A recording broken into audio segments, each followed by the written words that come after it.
Hello guys, बहुत बहुत स्वागत है आप सबका मेरे इस चैनल पे जिसका नाम है यूनिक स्टोरी प्लेटफॉर्म। तो आज मैं स्टोरी लेकर आई हूँ नृत्य करने वाली 12 राजकुमारियाँ।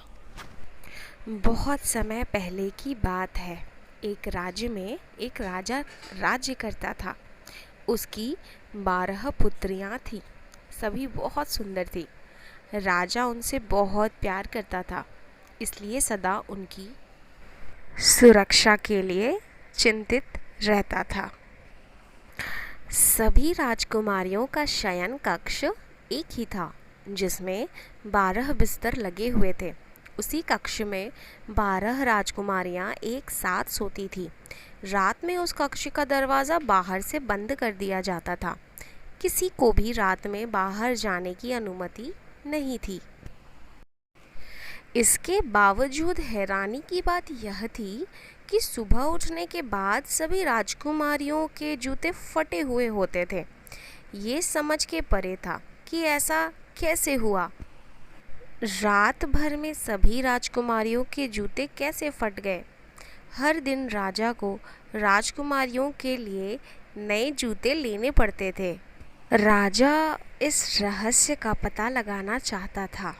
एक दिन उसने पूरे राज्य में मुनादी करवा दी कि जो 3 दिन के भीतर इस रहस्य का पता लगाएगा, उसका विवाह उसकी पसंद की एक राजकुमारी से करवा दिया जाएगा और राजा की मृत्यु उपरांत वह राज्य का राजा बनेगा। किंतु जो इस रहस्य का पता नहीं लगा पाएगा, उसका सिर धड़ से अलग कर दिया जाएगा। मुनादी सुनने के बाद पड़ोसी राज्य का एक सुंदर राजकुमार इस रहस्य का पता लगाने आया। राजा ने उसकी खूब आवभगत की और शाम होने के बाद उसे राजकुमारियों के कक्ष से सटे एक कक्ष में ठहरा दिया गया। उस कक्ष का द्वार खुला रखकर वह राजकुमारियों पर नज़र रख सकता था। किंतु रात में राजकुमार को नींद आ गई और वह गहरी नींद में सो गया।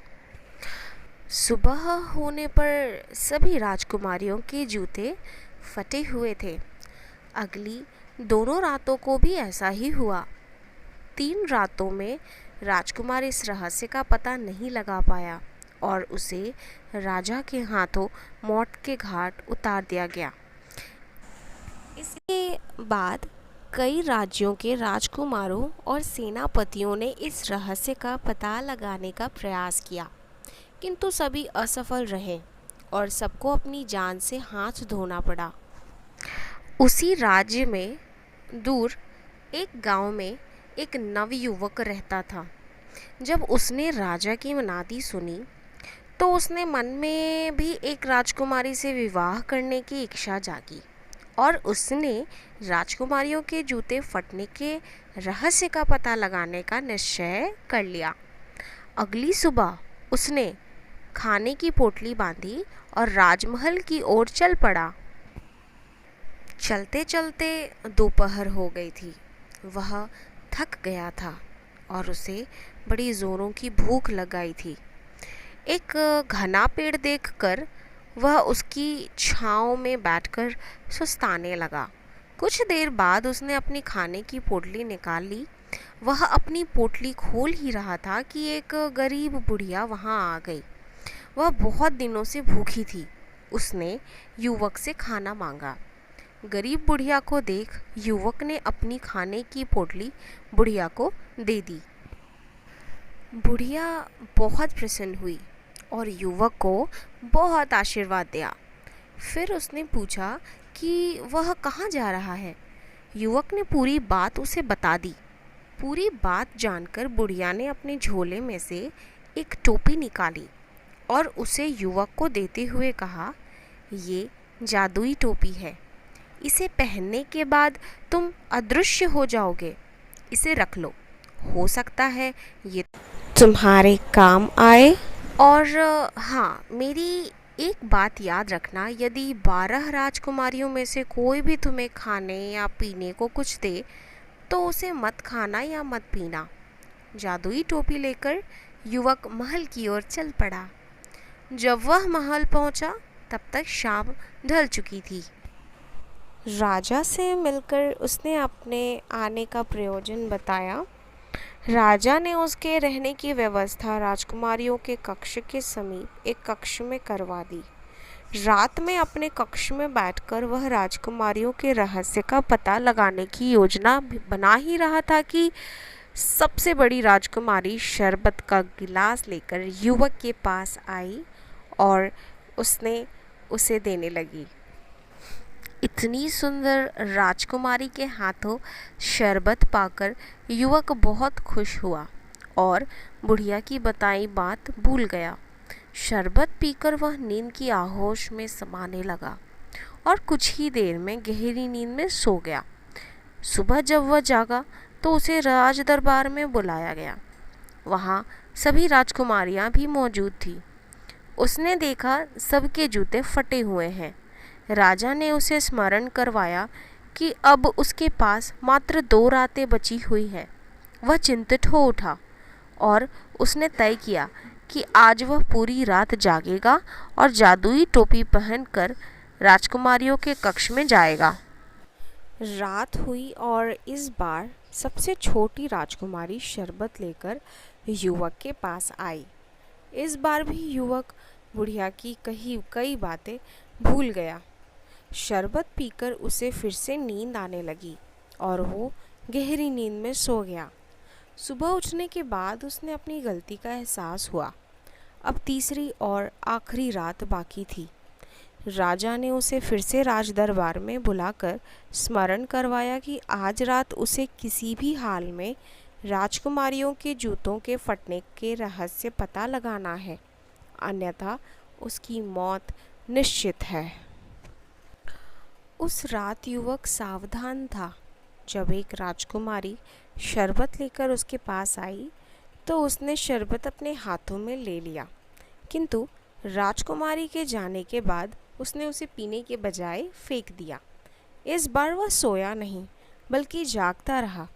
रात घिरने के बाद उसने बुढ़िया की दी हुई जादुई टोपी पहन ली।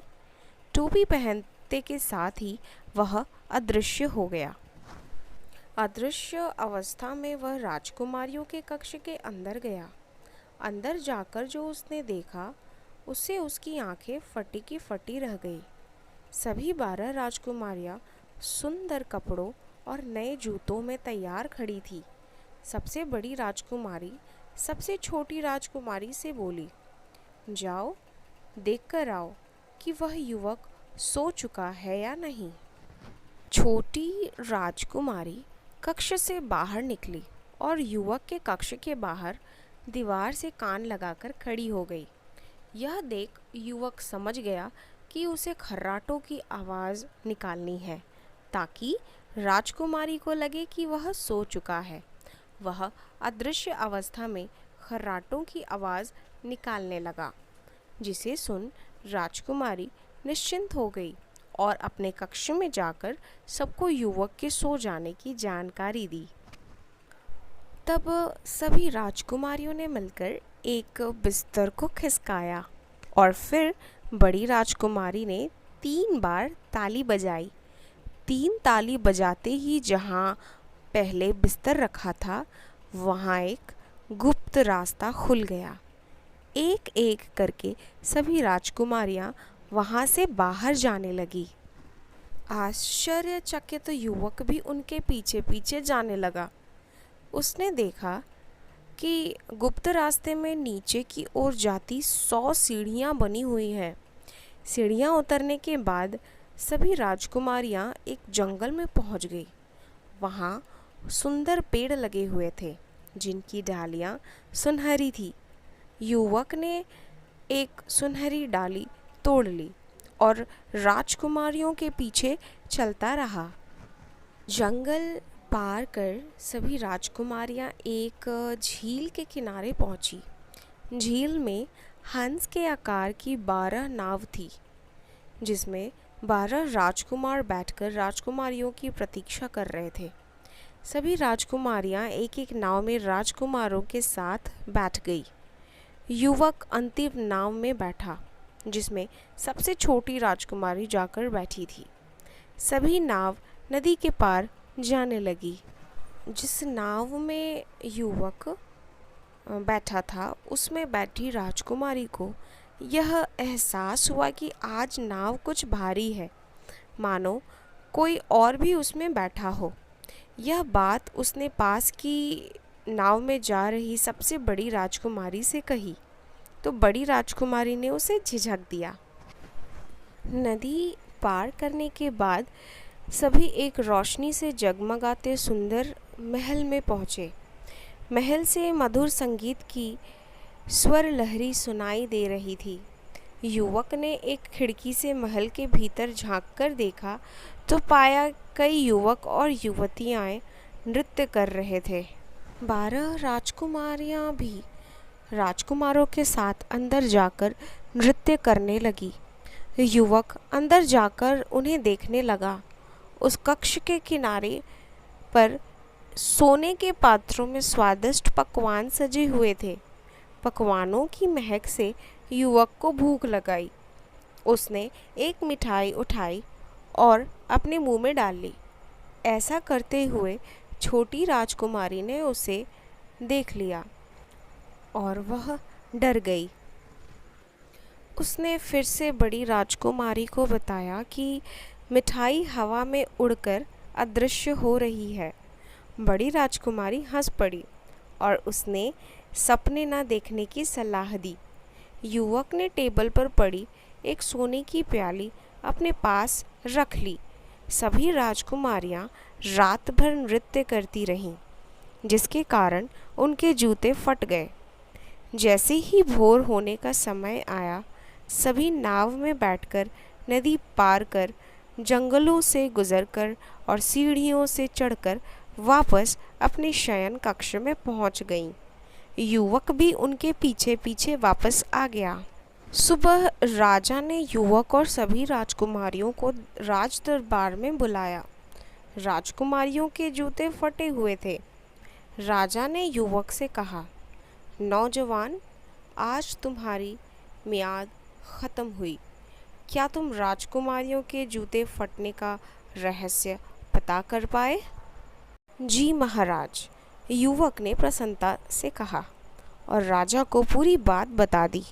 पहले तो राजा को विश्वास नहीं हुआ, किंतु जब युवक ने पेड़ से तोड़ी गई सुनहरी डाली और महल से उठाई सोने की प्याली दिखाई तो राजा को उस पर विश्वास हो गया। पूछने पर सभी राजकुमारियों ने भी रात में गुप्त द्वार से बाहर जाने की बात मान ली। युवक ने राजकुमारियों के जूते फटे रहने के रहस्य का पता लगा लिया था। राजा ने अपना वचन निभाते हुए उसे 12 राजकुमारियों में से एक राजकुमारी चुनने को कहा। युवक ने सबसे छोटी राजकुमारी को चुना। राजा ने युवक का विवाह सबसे छोटी राजकुमारी से करवा दिया और उसे अपना उत्तराधिकारी घोषित कर दिया। तो दोस्तों, आपको ये कहानी कैसी लगी हमें कमेंट्स में ज़रूर बताएं और अगर आप इस चैनल पे पहली बार आए हैं तो लाइक, शेयर एंड सब्सक्राइब ज़रूर कर देना। धन्यवाद।